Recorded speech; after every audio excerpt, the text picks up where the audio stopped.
Hi, this is Sumati here. I have been enthusiastic about natural buildings for quite some time now, and I have been learning and exploring the techniques whenever possible. Few months back, I had the opportunity to visit Uncle Mud, aka Chris McClellan's home, and I jumped at this opportunity because Chris is a homegrown natural builder. That is, Chris lives in Ohio, and I do too. In this video, Chrisitna Keegan, a young natural builder who is also a collaborator with Chris, graciously explains a guest cottage built by Chris and his team. His team consisting of fellow builders, collaborators, and students.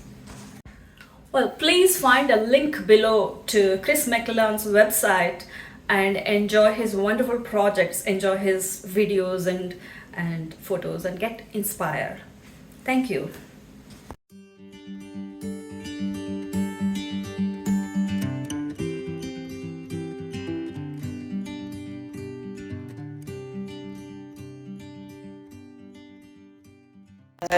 A little cottage that Uncle Mud and friends built here in Northeast Ohio.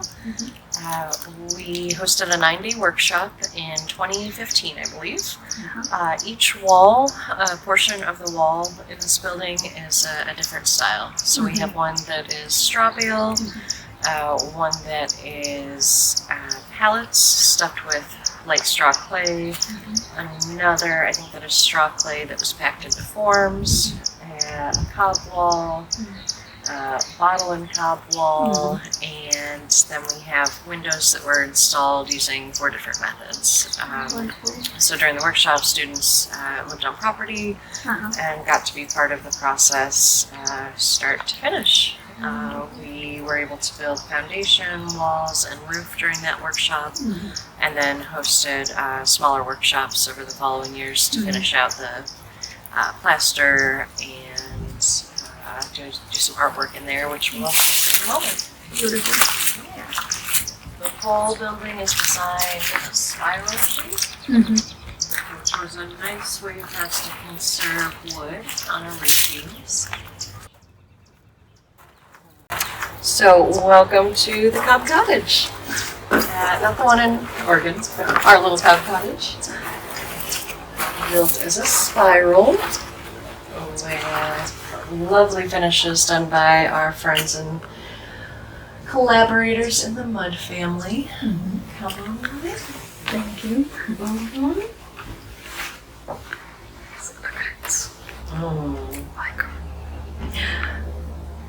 I'm going to point out our beautiful bottle wall here. The little flower design built by installing a wire mesh and integrating the bottles into it. Some lovely sculptures by our friends. All of the white finish is a lime wash. I think we did probably 3 or 4 layers of our homemade lime paint, basically. I really love the roof design. We were using materials almost all from the site. So all of these trees came from the surrounding property. And because of the circular shape of the building, we were able to keep it nice and open in here, with our support beams just being near the door and in this kind of buried in this wall here. The design of the house gives it privacy from the rest of the lot. Right behind me is the road and the main house, but when you're in here, it's so quiet, so peaceful, and all you see is the beautiful marsh right here.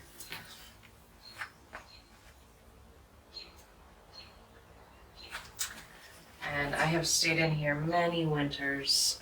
The house wasn't designed to hold a lot of heat or even really be that climate appropriate. It was more about teaching students a variety of techniques in that 9 days.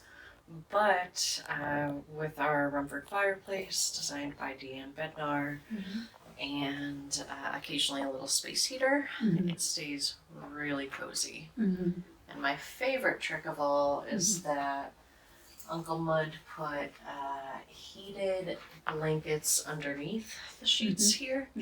So it can actually be pretty chilly in this room and be super cozy in the bed. And then he and Heather made this, the fun bed frame and all that. So thank you so much for checking out our little cottage. This is, I think, my privilege that I'm getting to see this.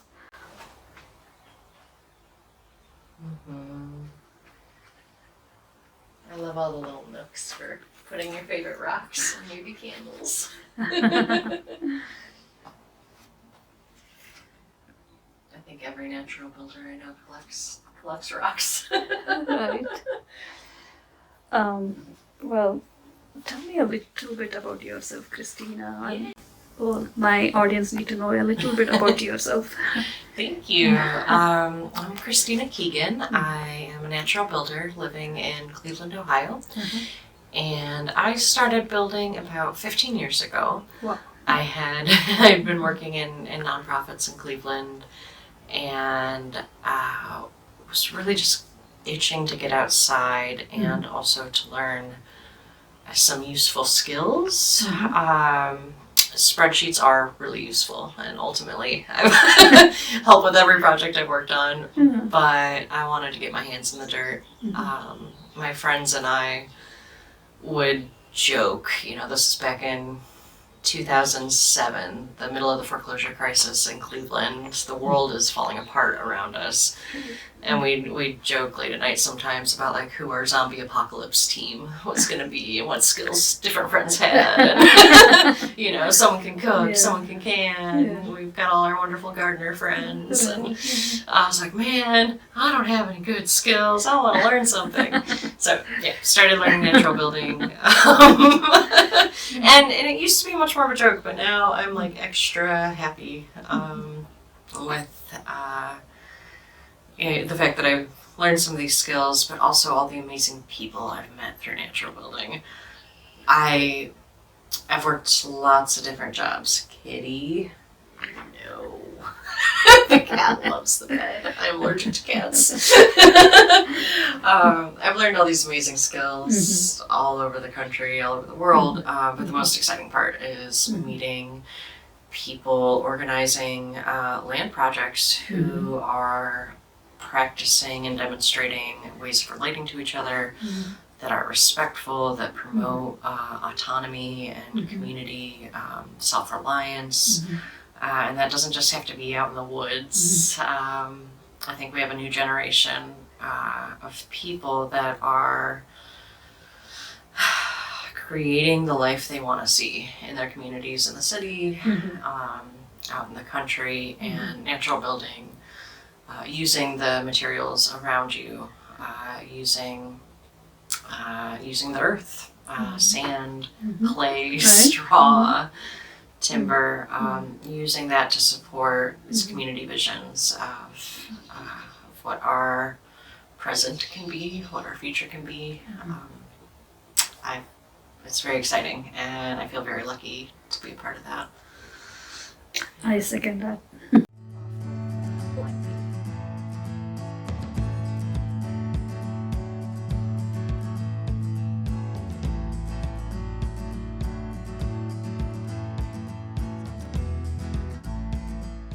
House, kind of a temporary additional bathroom for when we're gardening or hanging out outside. Hi, cat.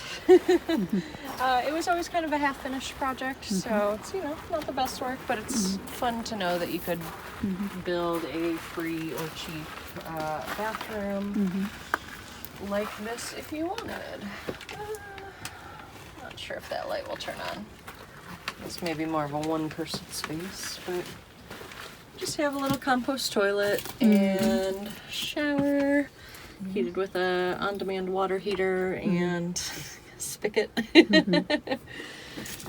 Certainly functional. It used to, again, 5-6 years in for something that was a done in a day or two project. It works. Better than when you build with mud a lot, you want a place to at least pre-rinse off sometimes, because bringing all that mud in the house is a bit much. Yeah. But we're gonna rebuild this summer.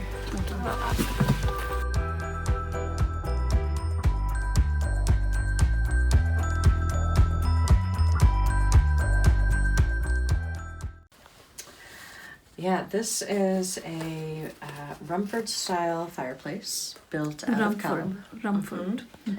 The Rumford design, definitely not the expert in it, but it does create some extra efficiency with your fireplace because the gases are reburned slightly when they go over a lip in the inner lower part of the exhaust. So it creates a circular effect with the air, which reburns some of the gases, which means you get a little bit cleaner exhaust. I typically build rocket mass heaters with my friends, so we're working with extremely high efficiency heating systems. This is not that, but the shape of the fireplace, having the fire bricks come out at an angle like this, also the fact that it's shallow creates a stunning amount of heat from a very small amount of wood. So this fireplace is really just cob built up and around the fire brick here, both on the bottom and the sides. And then the exhaust goes up in the back.